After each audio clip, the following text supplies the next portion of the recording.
Peter's restoration by love and commission. John 21:15, 17:1. Background. A. The more you are forgiven by Jesus, the more you will love him. Once Jesus taught, the more sins someone is forgiven, the more love that person shows toward Jesus. B. Jesus forgave Simon Peter. Simon Peter experienced Jesus' forgiveness in Luke 5:1-11. Simon Peter was an ordinary fisherman who worked hard to feed his family.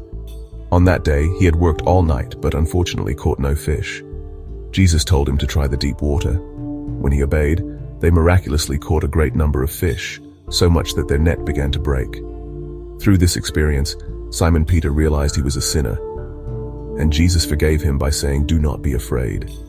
See, Peter loves Jesus. Peter loved Jesus so much that he declared he would die with him.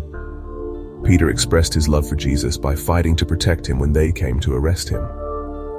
D. Peter's failure. However, Peter disowned Jesus 3 times. 2. Peter's restoration by love and commission. Now Jesus asked Simon Peter 3 times, "Do you love me?" Each time Peter answered, "Yes." Jesus instructed him to feed or tend his lambs or sheep.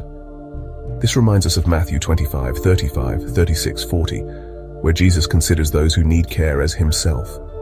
Jesus wanted to redirect Simon Peter's love for him to those who need care. Also, this teaches us that feeding his sheep with spiritual food is a primary mission to fulfill, along with tending them with care and guidance. Let us remember John 6:63 and John 8:31-32.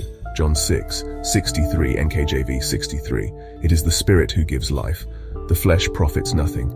The words that I speak to you are spirit, and they are life.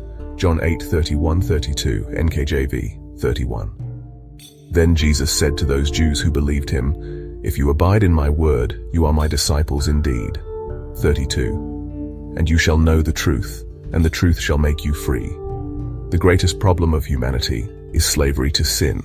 John 8:34. And spiritual food, truth, sets them free from the slavery. Spiritual food gives eternal life, not physical food.